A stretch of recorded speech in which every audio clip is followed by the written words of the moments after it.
په سیمه کې افغانستان ته د پاکستان بله تظلمه. پاکستان غواړي چې یو ځل بیا په سیمه ییزه جګړه کې په افغانستان کې امریکا ښکیل کړي. سلام ستړي مشئ د نن پلاس چینل لیدونکو، وخت مو بخیر. په موکړی تازه خو ډیر زیات مهم خبر ته.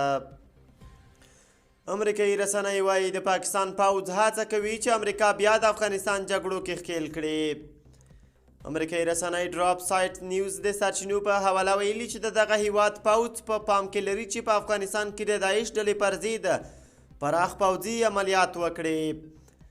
دغه راپور له مخې د پاکستان پوځ هیله لري چې امریکا په سیمه کې د یوه متحد دولت ترهګرۍ سره د مبارزې د شریک په توګه راوګرځي.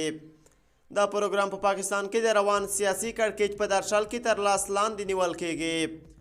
ډراپ سایټ نیوز لیکلي چې د پاکستان د پوځ مشر هڅه کوي خود څو تحریک انصاف قانع کړي چې پخوانی لومړی وزیر عمران خان له سیاسته ګوښه کړي.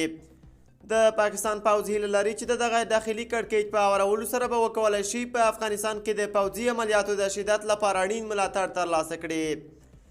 په خبرو سرچینو ویلي چې په دې عملیاتو کې ښایي هوایي بریدونه او پراخ ځمکني عملیات هم شامل وي. د واشنګټن د ملاتړ ګټلو هڅه.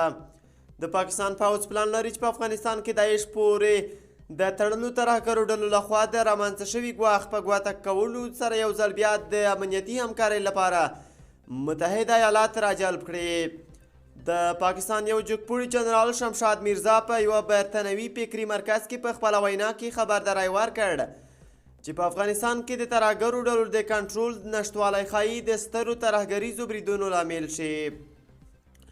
د پاکستان د پوځ دغه چلند د دوه ګونو ننګونو استازیتوب کوي چې پکې له کورنیو سخت دریځو سره معامله او په کابل کې د اسلامي امارت له حکومت سره د اړیکو اداره کول شامل دي.